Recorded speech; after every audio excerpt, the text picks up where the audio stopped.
हर पल ध्यान में रहना। क्या यह संभव है?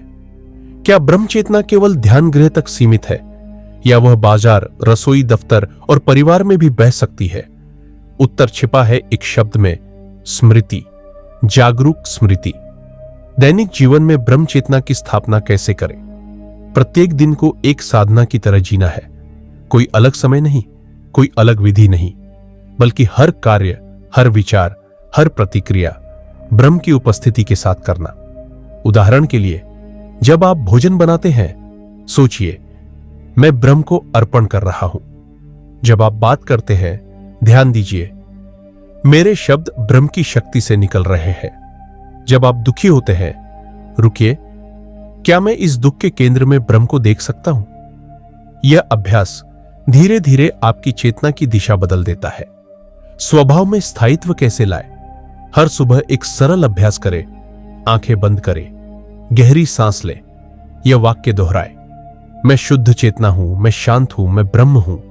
अब जब दिन भर चले, हर बार जब व्यस्तता बढ़े, रुके, एक सांस ले और यही वाक्य स्मरण करें। यह छोटा सा रिफ्रेमिंग पैटर्न आपके सोचने, देखने और अनुभव करने के ढंग को बदल देगा। विवेकानंद की चेतावनी। स्वामी विवेकानंद ने कहा था, the world is the great gymnasium where we come to make ourselves strong. इस जिम में हमें अपने आत्मिक मांसपेशियों को मजबूत करना है। हर संघर्ष, हर चुनौती आपकी चेतना को ऊपर उठाने का अवसर है। अगर आप क्रोध में हैं, तो खुद से कहे, यह भी एक शक्ति है, इसे मैं ब्रह्म की सेवा में लगाता हूं। संबंधों में ब्रह्म को लाना। जब हम अपने परिवार, साथियों या बच्चों से जुड़ते हैं, हम आमतौर पर व्यक्ति देखते हैं, लेकिन जब आप उस व्यक्ति में ब्रह्म को देखना शुरू करते हैं, तब रिश्ते बंधन नहीं बल्कि भक्ति बन जाते हैं। अब आप उन्हें बदलने की कोशिश नहीं करते, बल्कि उन्हें स्वीकृति देते हैं, और यही स्वीकृति चमत्कारी रूप से उन्हें भी बदल देती है। ब्रह्म चेतना और कर्म। जब आप कर्म करते हैं, उसे फल की इच्छा से मुक्त करें। मैं कर रहा हूं क्योंकि यह मेरा स्वभाव है और यह कर्म ब्रह्म को समर्पित है। अब आप न तो असफलता से डगमगाएंगे और न ही सफलता में अहंकार करेंगे। आप नीलकंठ की तरह सब कुछ भीतर समेटकर फिर भी शांत और निर्मल रहेंगे। अगले भाग में हम जानेंगे शब्द, संकल्प और ब्रह्म चेतना, कैसे हमारी भाषा, सोच और इच्छाएं मूल चेतना से जुड़ी होती है, कैसे सकारात्मक संकल्प जीवन बदल सकते हैं। जिस क्षण आप अपने शब्दों को बदलते हैं, उसी क्षण आप अपने भाग्य को बदलना शुरू कर देते हैं। क्या आपने कभी यह सोचा है कि हमारे बोले हुए शब्द केवल ध्वनि नहीं होते, वे चेतना के बीज होते हैं। हर दिन हम अपने जीवन को अपने ही शब्दों से रचते रहते हैं। कभी कभी अनजाने में, कभी कभी असावधानी में हम ऐसे वाक्य दोहराते हैं, मुझसे नहीं होगा, मेरी किस्मत ही खराब है, मैं हमेशा दुखी रहता हूं। और जैसे जैसे हम ये दोहराते हैं, वैसे वैसे हमारी चेतना उसी सांचे में ढलती जाती है।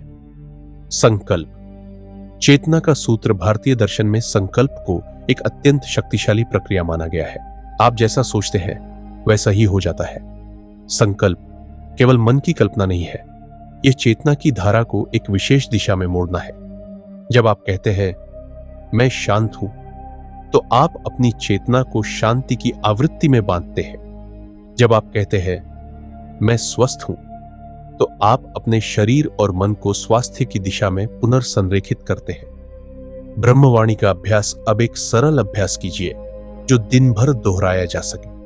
हर बार जब मन विचलित हो या नकारात्मक विचार आए, तब आंखें बंद करके यह कहें, मैं शुद्ध ब्रह्म चेतना हूं, मेरे शब्द सृजन करते हैं, मेरे विचार प्रकाश है, मैं जो कहता हूं वह साकार होता है।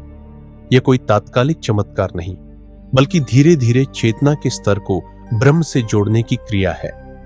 स्वामी विवेकानंद कहते हैं, words are a great force, they can heal, they can destroy, they can awaken the soul. आपके बोले हुए शब्द या तो ध्यान में ले जा सकते हैं या फिर भ्रम की गहराइयों में। तो क्यों ना हर वाक्य एक मंत्र बन जाए। हर दिन, हर सुबह अपने लिए एक नया संकल्प ले। मैं अपनी ऊर्जा को उच्च विचारों में लगाता हूं, मेरी चेतना निर्मल और शांत है, मैं ब्रह्म से जुड़ा हूं और ब्रह्म मुझसे। वाणी का तप। मौन की साधना कभी कभी सबसे शक्तिशाली शब्द वे होते हैं जो नहीं बोले जाते। मौन केवल चुप रहना नहीं है, बल्कि एक ऐसी स्थिति है जहां शब्द भीतर घुल जाते हैं और चेतना स्वयं मुखर हो जाती है। हर दिन कुछ क्षण पूरे मौन में बैठे अपने भीतर की आवाज सुने जो बार बार कहती है, मैं वही हूं जो सृष्टि का मूल है। जब शब्द, संकल्प और चेतना एक साथ हो जाते हैं तब मन ब्रह्ममय हो जाता है। तब आप जैसे बोलते हैं वैसा ही जीवन बनता जाता है। इसलिए विवेकपूर्वक बोलना, शांति से बोलना, प्रेम से बोलना यह केवल नैतिकता नहीं बल्कि चेतना की सबसे ऊंची साधना है। जब तक मैं है तब तक द्वंद्व है। जहां मैं मिटता है वहीं ब्रह्म आरंभ होता है। क्या आपने कभी गहराई से सोचा है कि हमारे जीवन का हर दुख, हर संघर्ष, हर भ्रम किस मूल से उपजता है? उत्तर बहुत सीधा है, अहंकार। अहंकार क्या है? अहंकार कोई बुराई नहीं बल्कि एक अस्थायी पहचान है जिसे हम अपने असली स्वरूप से अधिक सत्य मान बैठते हैं। मैं डॉक्टर हूं, मैं अमीर हूं, मैं असफल हूं, मैं अपमानित हूं। ये सारे वाक्य मैं के घेरे से निकलते हैं, लेकिन इस मैं के परे भी कुछ है, कुछ इतना गहरा, इतना शांत, इतना व्यापक जिसे हम ब्रह्म चेतना कहते हैं। अहंकार का बोझ और उसकी थकान। आपने कभी सोचा है कि क्यों मन हमेशा बेचैन रहता है? क्यों हर उपलब्धि के बाद भी एक खालीपन बचा रहता है? क्योंकि अहंकार कभी संतुष्ट नहीं होता। वह चाहता है और चाहता है पहचान, प्रशंसा, सम्मान, अधिकार, और यह चाहत चेतना को सीमित कर देती है। जब आप कहते हैं मैं श्रेष्ठ हूं तो आप अपने भीतर ही एक दीवार खड़ी कर लेते हैं, और जब आप कहते हैं मैं कुछ नहीं हूं तो वह दीवार धीरे धीरे पिघलने लगती है। ब्रह्म चेतना में समर्पण का अर्थ, समर्पण का मतलब हारना नहीं है। यह तो एक असीम विश्वास है कि जो कुछ हो रहा है वह किसी परम बुद्धि के अनुसार हो रहा है। ब्रह्म चेतना में समर्पण का अर्थ है अपने मैं को ब्रह्म के हवाले कर देना। यह वही क्षण होता है जब योगी कहता है नेति नीति, न यह न वह, मैं कुछ नहीं, मैं सब कुछ। एक सरल ध्यान अभ्यास। अब एक साधना का अभ्यास करें जो धीरे धीरे अहंकार को शिथिल करेगा। आंखें बंद करें, धीमे धीमे श्वास लें और छोड़ें। हर सांस के साथ कहें मैं कुछ नहीं हूं, मैं शुद्ध अस्तित्व हूं, मैं वही हूं जो शून्य में भी पूर्ण है। धीरे धीरे यह अभ्यास अहंकार को प्रकाश में विलीन कर देगा। पूर्ण एकता का अनुभव जब मैं मिटता है तो शेष क्या रह जाता है? एकता। वही एकता जिसे ऋषियों ने अद्वैत कहा। न कोई भेद, न कोई दूरी, सभी रूपों में एक ही चेतना बह रही है।